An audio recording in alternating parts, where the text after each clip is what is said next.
My name is Falcone, I'm a Hearthstone caster, and joining me on the stage now is Dean Ayala. Dean, why don't you tell us a little bit about what you do? Sure, I'm a final designer on the Hearthstone team, which means I focus mainly on card design and card balance, but I'm doing a lot of things these days, helping with live events and helping with like the Tavern team and that sort of thing. But I mainly focus on card balance. Mainly focus on the man behind the card balance. Yeah, right, me and there's a team of 4 people. Lots of questions to ask you. I imagine, yeah. The focus of this talk is going to be on the Year of the Mammoth. So that is Journey to Un'Goro, Knights of the Frozen Throne, and Kobolds and Catacombs, the 3 most recent expansions. So, Dean, why don't you take it away by telling us, well, basically what's happened in the last year? Wow, that's sort of a big question. Broad question. Yeah, so obviously we're here in Amsterdam for the World Finals. Esports is something that's really important to us on the Hearthstone team. For the Winter Championship, we're in the Bahamas. For spring, we're in Shanghai. In the Summer Championship, we're in California. We had the Hearthstone Global Games. It was a big year for fireside gatherings. We had the introduction of Taverns. Yeah. We had Nemsy Necrofizzle. We had the first free solo player content that we've ever had. We had the Battle for the Lich King with all the 9 classes. We had Dungeon Run, which is totally new for us. And then we had a bunch of cool events. We had the Fire Festival, the Frost Festival. We had Dual Class Arena and Hallows End. And then obviously we had our three sets: Journey to Un'Goro, the introduction of quests, the introduction of hero cards for Knights of the Frozen Throne, Kobolds and Catacombs. We had spellstones, unidentified items, legendary weapons. Legendary weapons, So all kinds of cool stuff. And internally, I think on the Hearthstone team, one of the biggest changes that we've made is we have a team dedicated to systems. We have a team dedicated to the solo missions. Before, it was the same people that were making Hearthstone cards and doing balance on Hearthstone cards were doing the solo missions. And I think that maybe we're going to be able to deliver now more on like higher quality stuff now that we have a whole team dedicated to solo content, live events, and all kinds of stuff on the team. So big changes internally as well. That is very good to hear indeed. It's definitely been, from my perspective, a huge step up this year with Hearthstone. I hope so, yeah. Every single expansion has really packed a major punch. Obviously, Un'Goro started with a rotation, which packed even more of a punch because we said goodbye to Blackrock Mountain, League of Explorers, and the Grand Tournament. What was that like for you guys? Well, balance is always the most challenging, I would say, on rotation sets, just because when you have something like when you're going from, say, Knights of the Frozen Throne to Kobolds, you have a general idea for like what are the most popular and powerful decks in Knights of the Frozen Throne, and then you can say, what did we add in Kobolds to the most popular decks, and how is that going to affect them? Yeah. Whereas rotation it's a totally different beast because you don't know what any of the new decks are going to be and like what the most powerful things are. So we sort of have to do a lot of guesswork. We have to build all the new decks with the new rotation with no previous knowledge, because we don't do things like, we don't have a PTR where we're having players go through all these decks beforehand.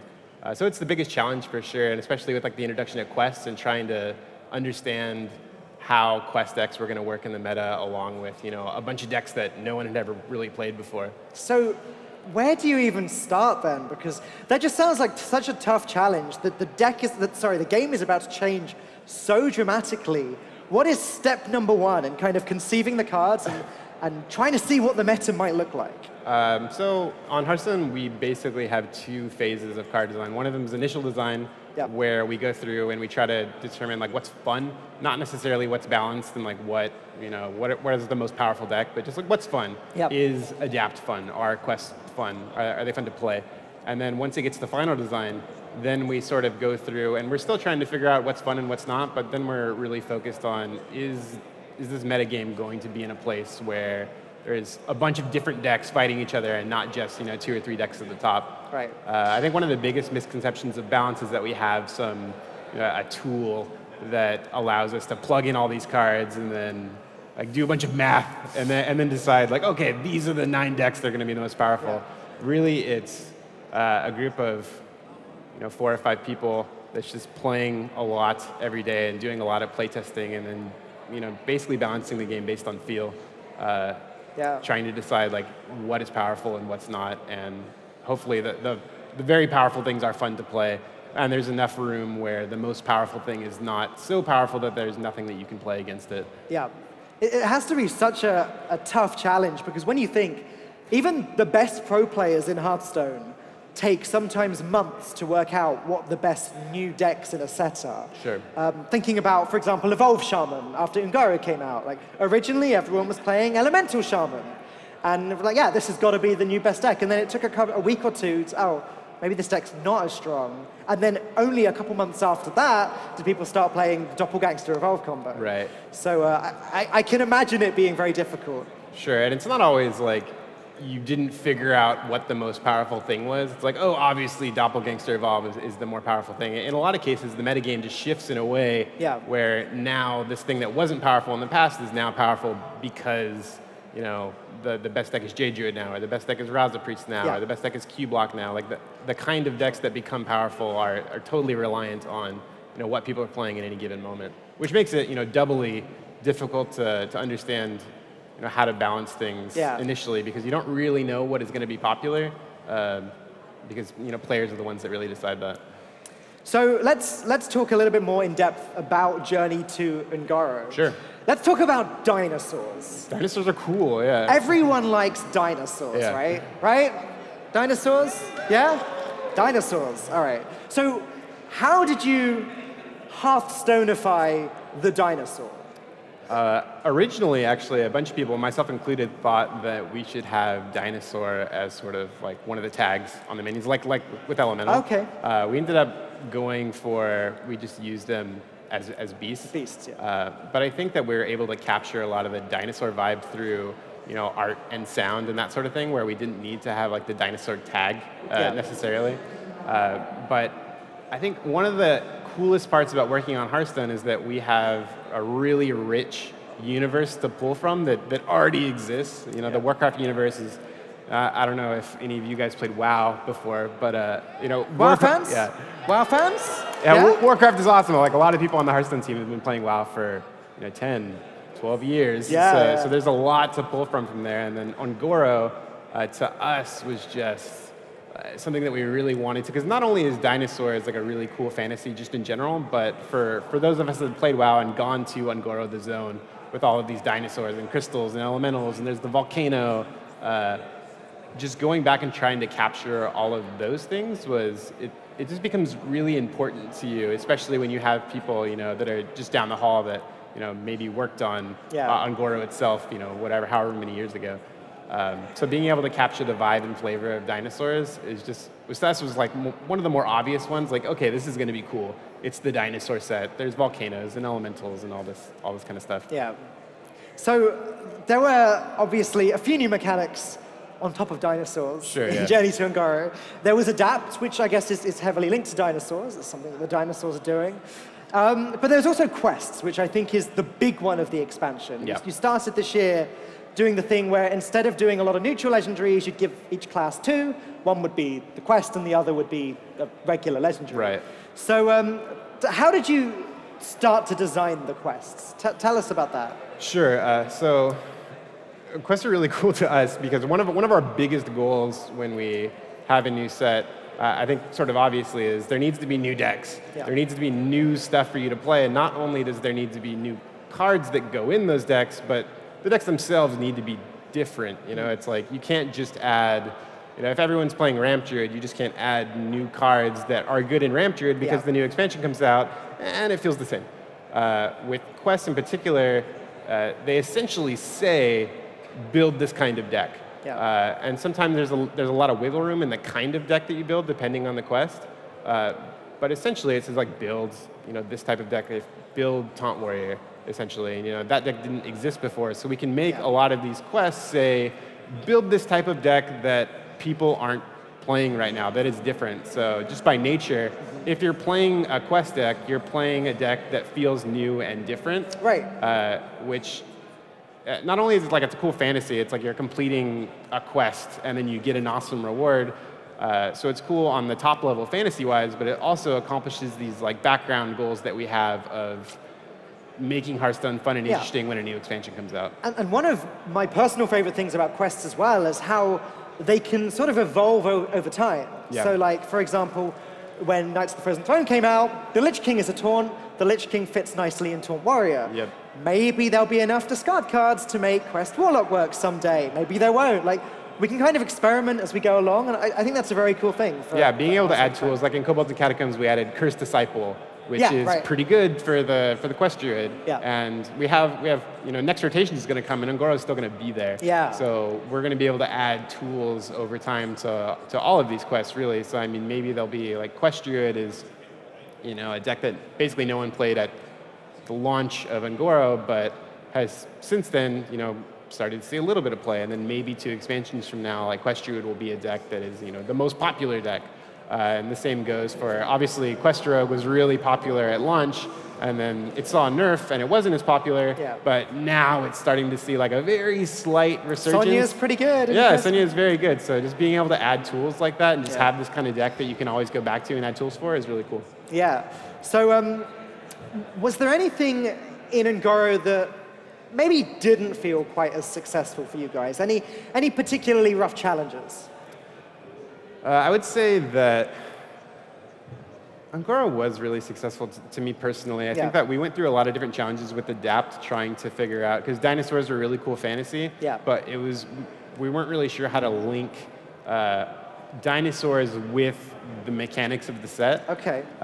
And I think it really came down to, we had one of our concept artists, or maybe it was a third-party artist, kind of like bring back one of these pictures of like a dinosaur with crystals on it, or a dinosaur with this other thing on it, or slimy scales or something like that, and then being able to have the click of, oh, we can do Adapt as like you can build your dinosaur a different way. Yeah. And that was a really big challenge to try to figure out, like, how does this flavor link with this mechanic to make it feel like a cool set. And I really think that it worked out, but that was one of the biggest challenges that we had along the way. And I think elemental decks as well. It's like it's something that I think we need to add more tools for over time. Okay. There was the Shaman elemental deck that worked for a while, but maybe there's more room for that in the future. And the Mage elemental deck itself is, I don't think ever really caught on. People obviously use Jaina, but it's not an elemental deck, right? And Pyrus as well has seen some play. Sure, Pyrus has seen some play, but I think that the Mage elemental deck in general is, I think, something that we could build on over time, similar to Quest.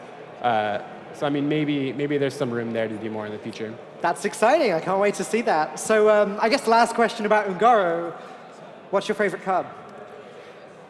My favorite card in Un'Goro, I really have a soft spot for the Druid quest. Okay. Yeah, I really like Barnabas in general. Yeah. Originally Barnabas was the legendary, and we had a different card for Tyrantus. I don't even remember what it was, but it was just the legendary, and it was like 10 mana. Battlecry, reduce all your cards to 0 in your deck.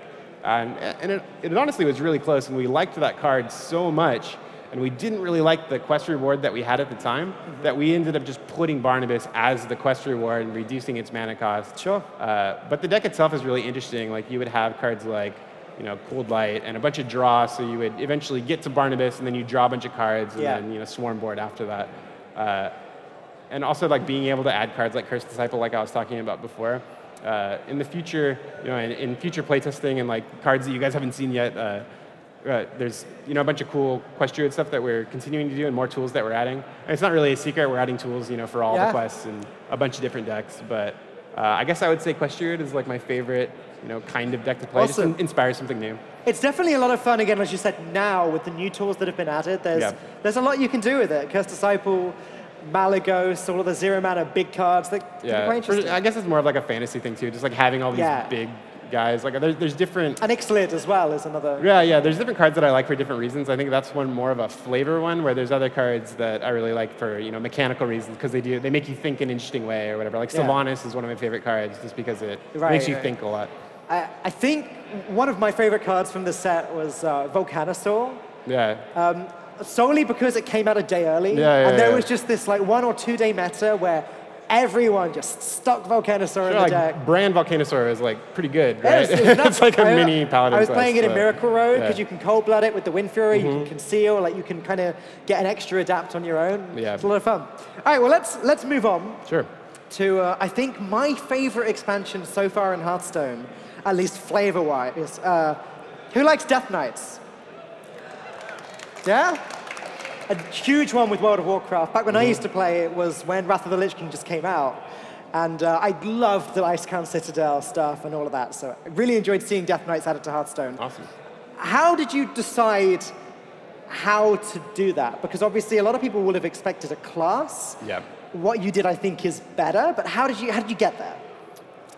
Well, I think Death Knights were the single biggest thing that we did like the most iteration on in the history of, of Hearthstone. We went through so many different iterations on Death Knights, and I think that it really was, I mean, we want everything to be fun, but specifically for Death Knights, it's really special. You know, arguably the Lich King is the most famous Warcraft, certainly the most famous villain in Warcraft history, you know, maybe along with Illidan or something like that. But Death Knights in general are just really important. There's people that love Death Knights and the people that want like a new class. And if we weren't going to do a new class, how were we going to do this where, you know, if you really love Death Knights, that this is something that you were happy with? Yeah. Originally we had, the first mechanic that we had was there was a bunch of different neutral cards and there was class cards that shuffled Death Knight cards into your deck. Okay. And Death Knight cards were various different things. And if you played enough Death Knight cards, eventually you yourself turned into a Death Knight, which was the same for all classes. Like if you turned into a Death Knight, it was this crazy powerful character. It had a bunch of abilities.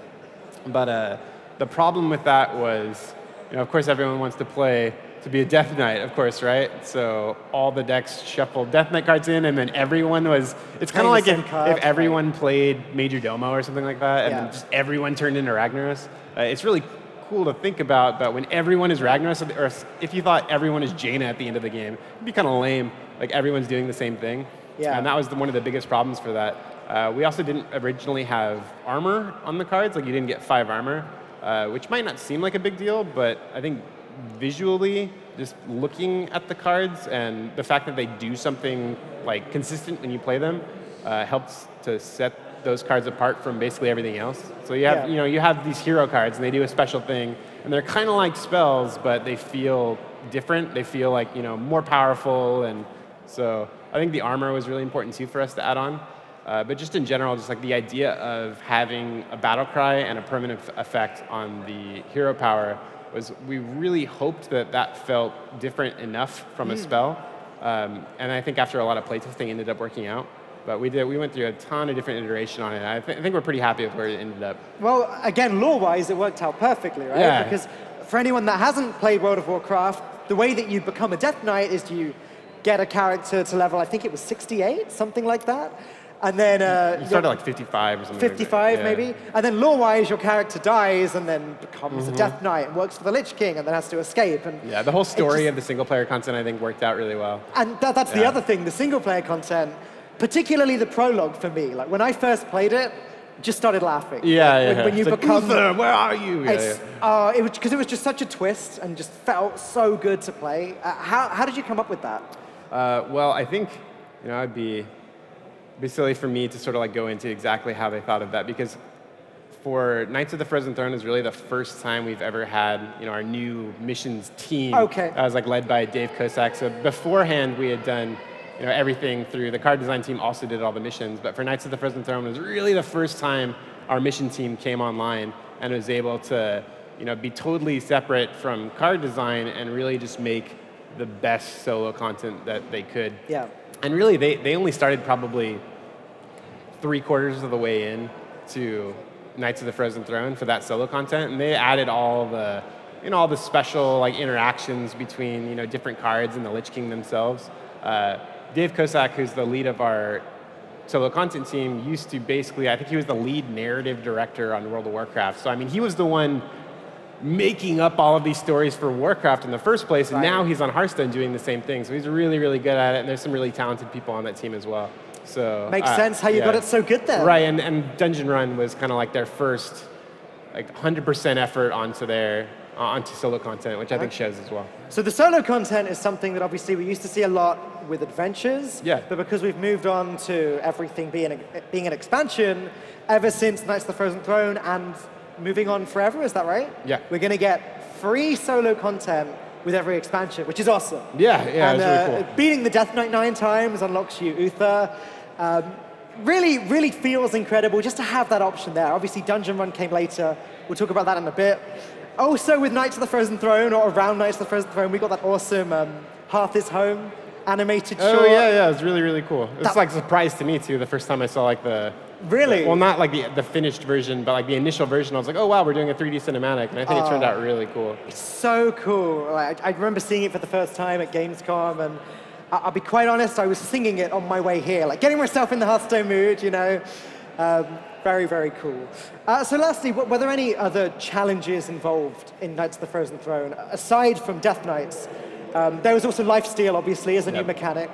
Were there any more difficulties? I think really the same thing with every expansion is trying to find like what are the new decks, and having enough tools in the neutral pool to have ways for people to play around the more powerful decks, but not have too many too powerful things in neutral that just go in every single deck. Yeah. I mean, obviously we have cards like Scalebane and Bone Mare, and trying to create cards that go in enough decks so there's tools there for people to use, but so still that all the cards feel different. Death Knights was, I think, definitely the biggest challenge. Okay. Lifesteal itself was, well, I think we saw in Goblins vs. Gnomes when we had Healbot, as when you have really powerful healing available to a lot of classes, that's an extremely powerful tool. Like everyone really used Healbot. Like you saw Healbot in Rogues and Hunter and in all kinds of different places. Very powerful. Having lifesteal available in neutral and in a bunch of classes, I think, is dangerous to just Hearthstone in general. So finding a balance there in terms of not making the lifesteal things too powerful, so games are lasting 20, 25 minutes in all of them is a big deal. So lifesteal, I suppose, was a bit of a challenge, but it was really mostly the Death Knights and trying to get that to feel right. Okay. And can you give us your favorite card in the expansion? You knew this one was coming. Yeah, it's probably Defile. Defile, yeah. Okay. Defile for totally different reasons than the Druid quest. It's more of a mechanical thing. It's like when you play Defile, it's easy to think about initially. It's like, oh, I'm just going to do 1 damage to everything. So there's some board states where it's really simple, but it also gives you the opportunity to feel really smart when you're doing a bunch of trades. It's not a difficult one to understand what it does, but it also has like an extreme amount of depth in terms of like the things that you can do with it.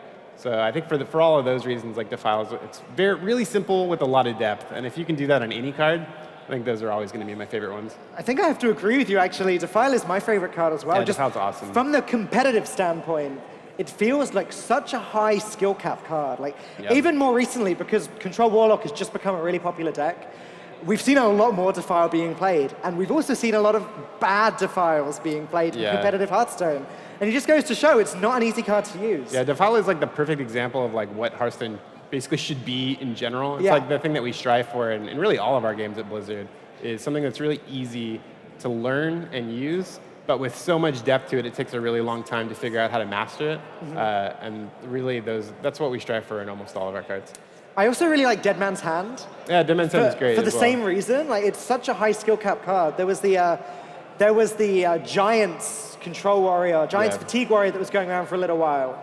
And it's so hard to make sure you're shuffling the exact correct cards back into the deck. As someone that works on balance, that was one of the scariest decks for me, mainly just because almost never do we get exactly in playtesting the 30 cards that are the best version of the deck. I mean, it's almost impossible, right? The community itself plays more games in the first 30, in the first 30 minutes of the expansion launching than we play in 4 months. So it's really hard to get the exact right decks right, but almost always, or basically always, do we play some version of every deck that people play over the course of the expansion. But the first time I saw on stream, I think it was Dog was playing Dead Man's Hand Warrior, like on the second day, and we all sort of looked up and were like, wow, I didn't think of that. It's like using Scourge Lord Garrosh and shuffling it all back in. We had played some weird versions of Fatigue Warrior, but not exactly that. So we were really worried. It's is this going to be too powerful? Because we didn't playtest it. Right. And luckily, it turned out that it was good enough to play, especially at the really, really high skill cap, but it ended up being not too powerful. But it was kind of scary for us initially.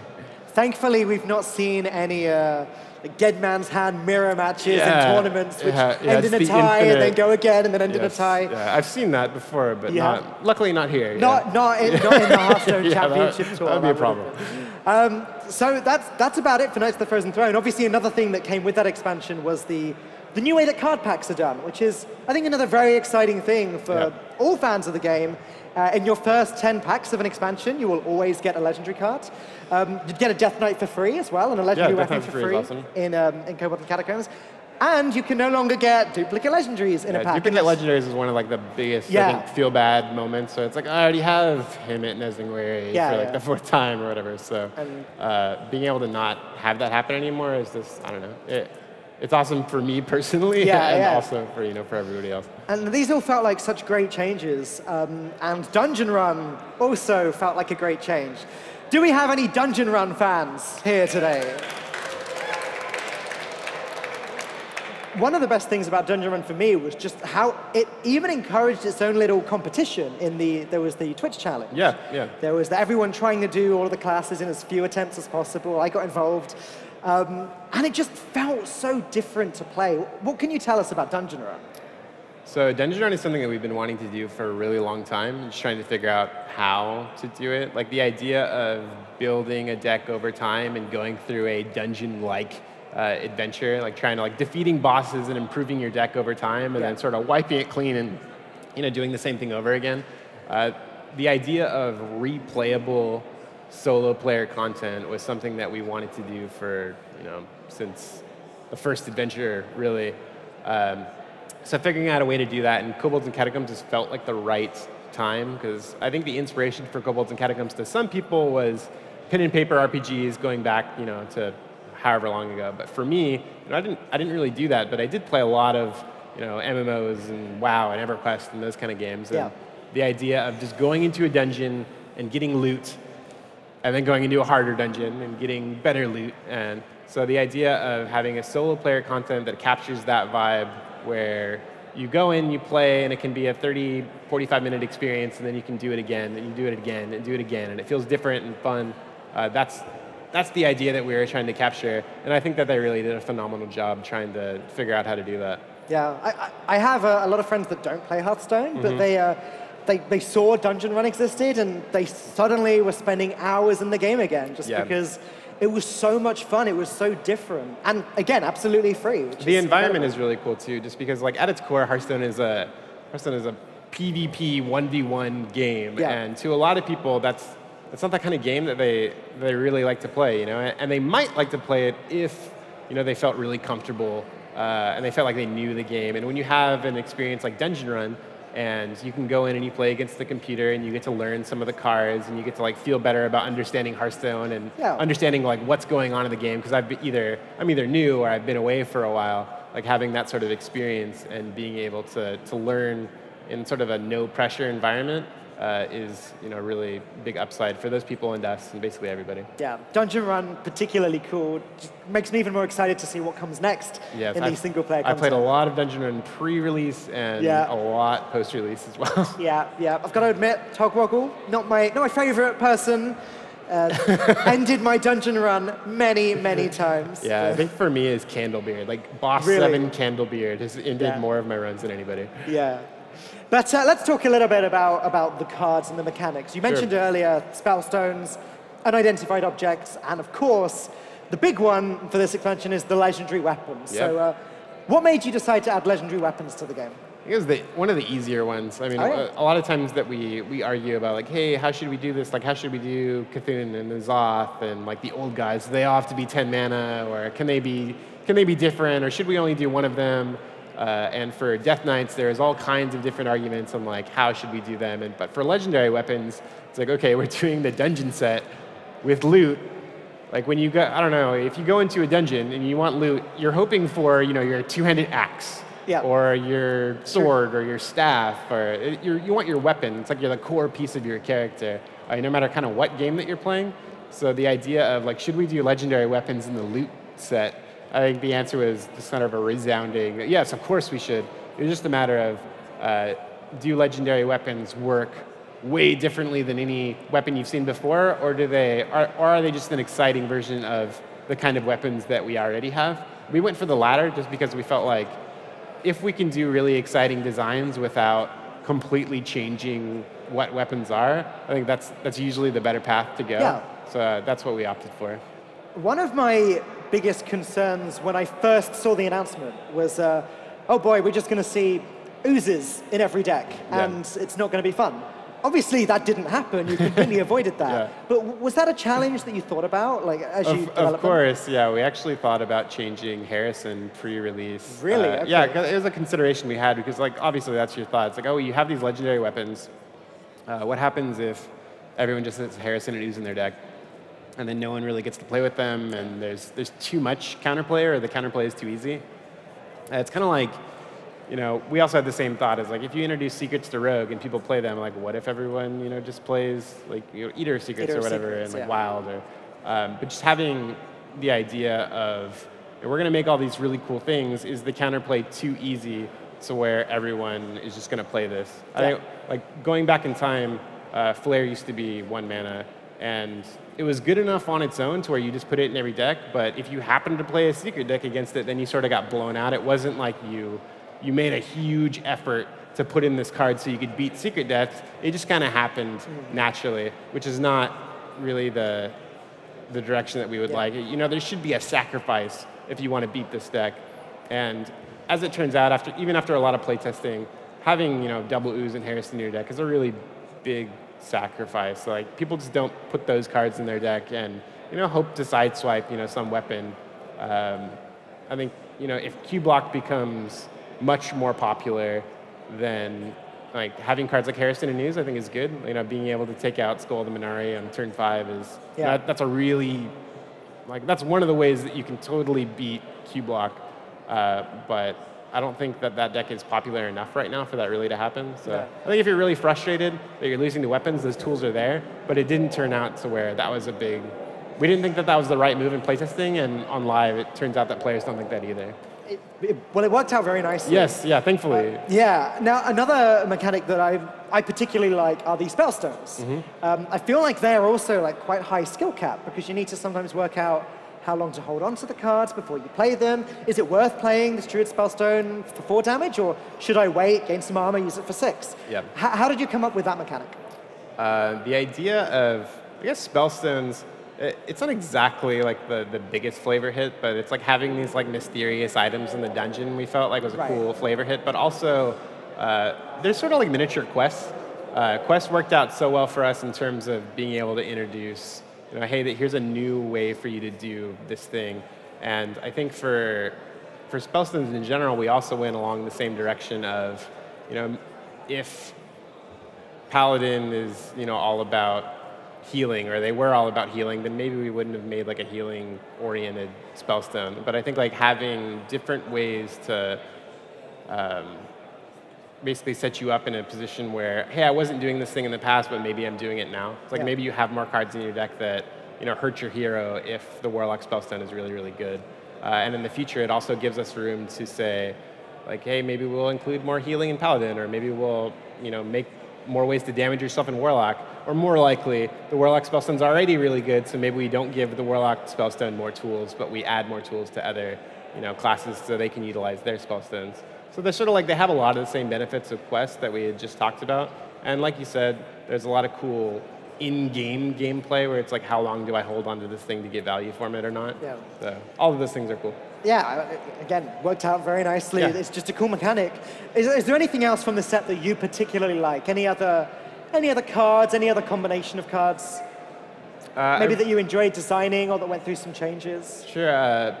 Personally, I think like Master Oakheart was one of the ones that it was really fun to do a lot of playtesting. It's one of those cards where it's fun to build the deck. It's fun to, before you even start the game, it's fun to look at the card and just think about like, how do I have Dragon Hatchers in my deck now? Do I have like all these? Do I put?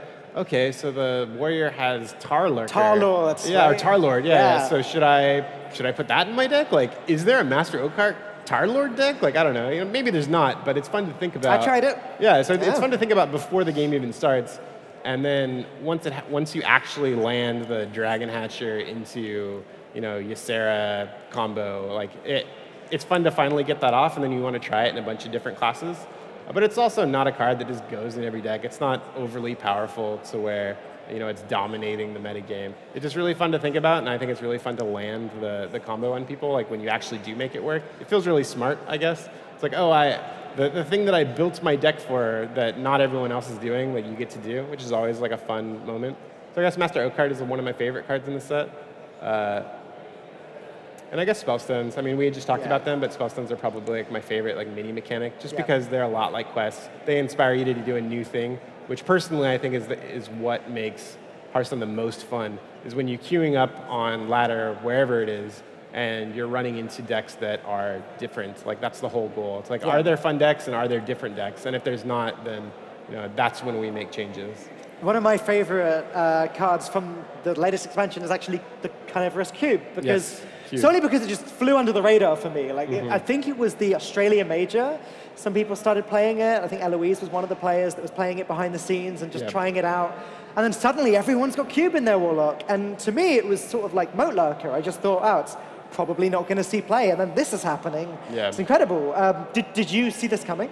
We actually did. One of our final designers named Ryan, he was a former professional Hearthstone player. His name is Reels. He was playing so much Cube Block in Warlock, like mostly, but in also a ton of other classes. It's a really like crazy combo card that you can do a bunch of different stuff with. Yeah. And we still use it now for a lot of our future expansion stuff as well. It's one of the cards that you have to be really careful with, because there's a lot of weird, crazy combos that you can do, especially when you have cards like Spirit Singer Umbra, where you can like immediately proc the card, and so it was always a very powerful one, and it's actually like, we do a series of balance meetings over the course of a set, and that was one of the ones in every single meeting we're like, do we need to change this to make it slightly weaker? And the answer was always, this card's fun to build, it's fun to play, and when when someone's playing against you, it's not really overly frustrating. There's multiple interaction points where it's like, okay, they ate the thing and had a tempo loss, and you have an opportunity to deal with it before it trades in, or you can set up minions to where it's hard for the Carnivorous Cube to trade in and kill itself. So in all of those meetings, we're like, okay, this card is really powerful, but it's really fun and it's not impossible to play around, so let's keep it. And every time we asked the same question, and every time we decided not to change it. So Ben has mentioned that if there is to be any changes to the expansion, it will be announced in the future. Sure. We don't know yet if that's happening. How do you come to that conclusion then? I've mentioned this like a bunch of times now, but the fun thing about Hearthstone is when you're running into a bunch of new things all the time, and the metagame is shifting. And as soon as we feel like the metagame has gotten to a point where things aren't going to change on their own, this deck is the most powerful deck, and it's not going to change. And more importantly, the perception that this deck is the most powerful deck is not going to change. That's really one of the points where we step in. There's always times where there actually is a card or deck that is so much more powerful than all other cards or decks that we have to come in and make a change. That's pretty rare. It's normally like the perception of, is this card unfun to play against? Or sometimes we have cards like Azure Drake and Ragnaros, and I think like Corridor Creeper is kind of like maybe violating this right now, is where it's in so many decks that it feels like I'm just running in this card over and over and over again. And regardless of how fun a card is or not, when you're running into it over and over again in a wide variety of decks, then that becomes something where things start to feel stale and the same. Like what you said about Death Knights, where you originally had every class had the same Death Knight. Yeah, absolutely. So we go in and change things normally when everything starts to feel the same and stale, and you've been playing against the same thing for 3 weeks. That's when it's time to reevaluate what's going on and try to do something that makes a change without really ruining everyone's decks that they're currently playing. Because the goal isn't to just come in and stomp everything that everyone's doing and then replace it with all brand new stuff. It's just to make small changes to allow the metagame to start shifting on its own again. All right, awesome. Well, do you have any last words on the Year of the Mammoth? Well, I think really like culminating it like all here has been really cool. I personally, I don't do a lot of traveling, but Amsterdam is like my favorite place that I've ever been, just wandering around looking at all the canals, like being able to sit here below the stage and watch the championship with everyone here. The totally packed house. This is just like one of the big rooms that we have. It's totally packed here, which is awesome. All the the people here from Amsterdam and traveling from basically all around the world, it seems like. I've met people from all around Europe and coming from the States. There's a lot of passionate fans. I got to sit up here and just talk to people that wanted to talk Hearthstone, which is basically my favorite thing to do. It's a good job that I have for wanting to talk about Hearthstone. So just being appreciative of everyone here and all the Hearthstone fans back home is really like the only thing it's like the most important thing to me. And as the year of the Mammoth draws to a close, how excited should we be about the next year of Hearthstone? Extremely excited. Extremely excited. Sort of like I mentioned before, it's like all the infrastructure that we've set up internally, where we have the solo content team and systems and the events team, and we have all of this stuff set up to further support the things that we had tried to do, like Fire Festival and Frost Festival and Hallow's End and Dungeon Run and all that stuff. Like that's the beginning of the teams that we just started. So we've really set ourselves up to not only do that stuff, but now that it's settled, now we can focus on what's next. Like what are the features that Hearthstone's missing that we can start implementing now? Like there's a bunch of things that I think people want and that we want, and now that we've sort of set up our team to where we can support all the things that we're supporting now we can really start diving into all of those new features and all the things that we want to do in the future. I cannot wait. Are we excited for the future of Hearthstone? Yeah. Guys, thank you everyone so much for watching. Do stick around because all 4 of the devs are going to be up here for a meet and greet. So if you'd like to meet them, get them to sign some stuff, that's great. And of course, watch the rest of the tournament. Hearthstone World Championship draws to a close tomorrow. All right, see you later.